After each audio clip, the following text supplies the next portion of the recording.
शान्ताकारं भुजगशयनं पद्मनाभं सुरेशं विश्वाधारं गगनसदृशं मेघवर्णं शुभांगं लक्ष्मीकान्तं कमलनयनं योगिभिर्ध्यानगम्यं वन्दे विष्णुं भवभयहरं सर्वलोकैकनाथं।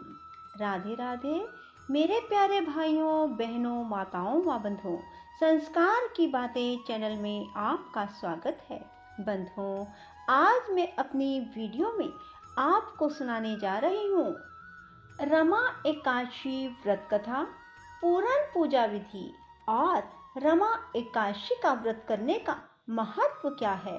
बंधुओं, यदि आपने YouTube चैनल संस्कार की बातें अब तक सब्सक्राइब नहीं किया तो जरूर करें और बेल आइकन दबाना ना भूलें ताकि आपको हमारी आने वाली सभी वीडियोस की जानकारी सबसे पहले हो सके। बंधुओं, कार्तिक मास के कृष्ण पक्ष की 11 तिथि को रमा एकादशी व्रत किया जाता है, जो कि 2022 में 21 अक्टूबर शुक्रवार का है। बंधुओं, जो कोई भी एकादशी व्रत करते हैं, भगवान विष्णु उन पर प्रसन्न होकर उनकी सभी मनोकामनाएं शीघ्र पूरी कर देते हैं और साथ ही उनके जीवन में धन की कमी सदा के लिए दूर हो जाती है, जो भी एकादशी का व्रत करते हैं। बंधुओं, साल में 24 एकादशियां आती हैं और यदि अधिक मास हो तो साल में 26 एकादशियां आती हैं। हर मनुष्य को एकादशी का व्रत अवश्य करना चाहिए। इस जन्म में एकादशी व्रत करने वाले को धन की कमी नहीं रहती और मरने के बाद उन्हें मोक्ष की प्राप्ति होती है। बंधुओं, दिवाली के 4 दिन पहले पड़ने वाली कार्तिक मास के कृष्ण पक्ष की इस एकादशी को लक्ष्मी जी के नाम पर रमा एकादशी कहा जाता है।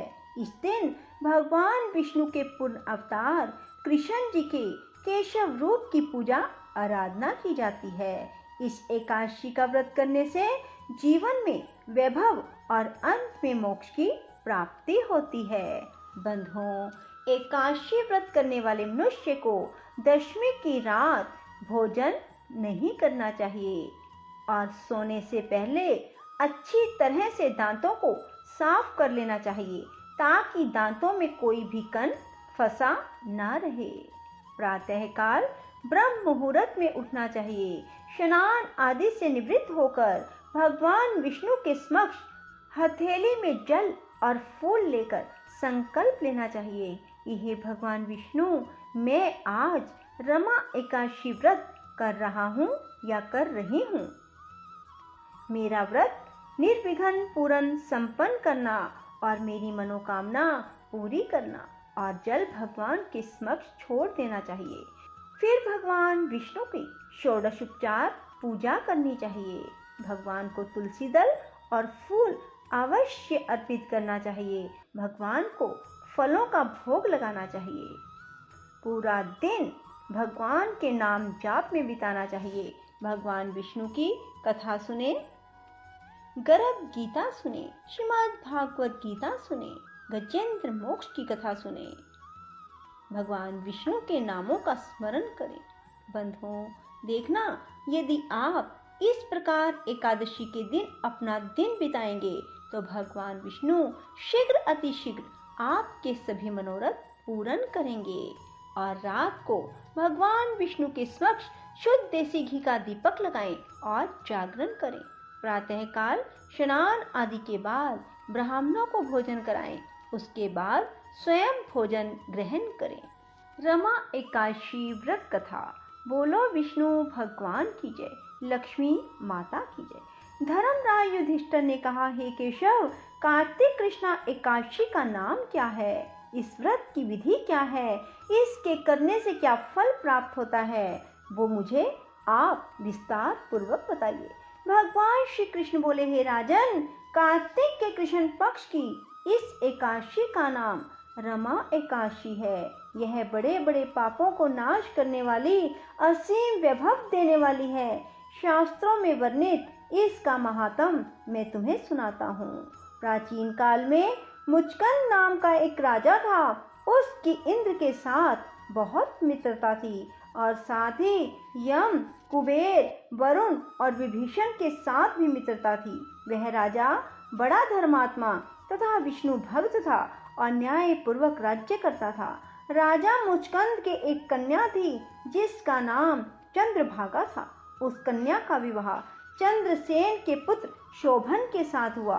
एक समय शोभन अपने ससुर मुचकंद के घर आया। उन्हीं दिनों जल्दी ही पुण्यदायिनी रमा एकादशी आने वाली थी।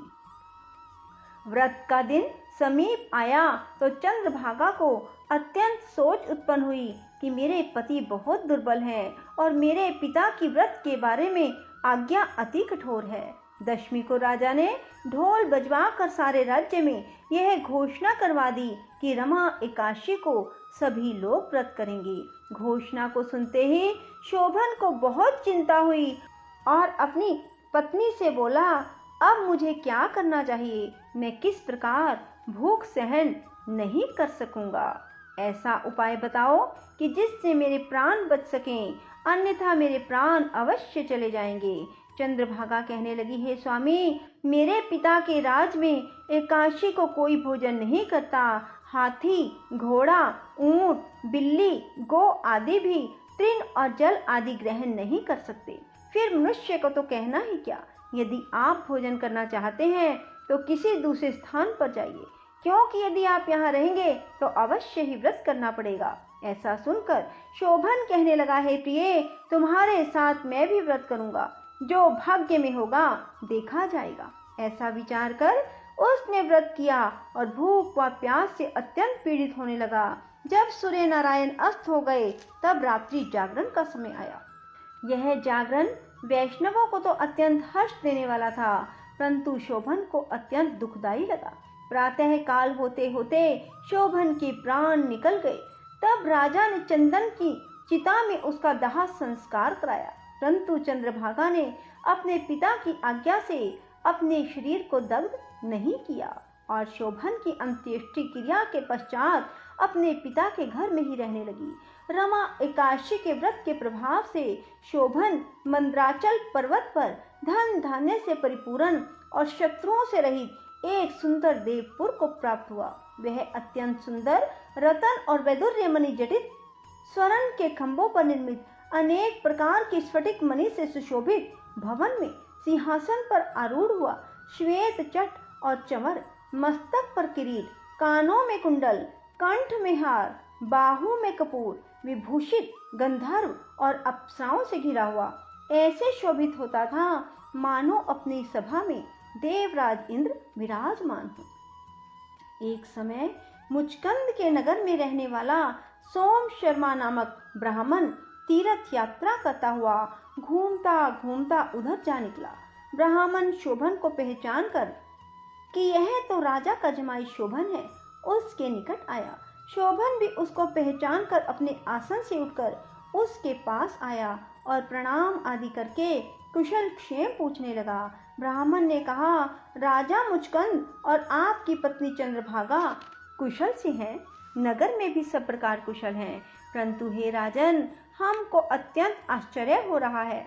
अपना वृतांत कहिए। ऐसा सुंदर नगर जो ना कभी देखा है ना सुना है, आपको किस प्रकार प्राप्त हुआ? तब शोभन बोला, कार्तिक कृष्णा रमा एकादशी का व्रत करने से मुझे यह नगर प्राप्त हुआ है, परंतु यह अस्थिर है। यह सुनकर ब्राह्मण बोला, हे राजन, स्थिर होने का कोई उपाय हो तो कहें, मैं उसे अवश्यमेव करूंगा। शोभन ने कहा, मैंने रमा एकादशी का व्रत अनायास और श्रद्धा से रहित होकर किया था, इसलिए यह सब अस्थिर है। यदि आप मुचकंद की कन्या चंद्रभागा को यह सब वृतांत कहें तो यह स्थिर हो सकता है। यह सुनकर ब्राह्मण सोम शर्मा ने अपने नगर में लौटकर चंद्रभागा से संपूर्ण वृतांत कहा। ब्राह्मण के वचन सुनकर चंद्रभागा बड़ी प्रसन्नता पूर्वक ब्राह्मण से बोली, हे ब्राह्मण, यह सब बातें आपने प्रत्यक्ष देखी हैं या स्वप्न की कर रहे हैं?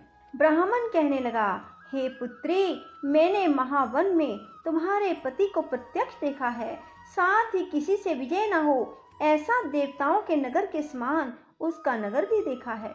उन्होंने यह भी कहा है कि यह स्थिर नहीं है। जिस प्रकार यह स्थिर रह सके वह उपाय आपको करना चाहिए। चंद्रभागा कहने लगी, हे विप्र, तुम मुझको वहां ले चलो।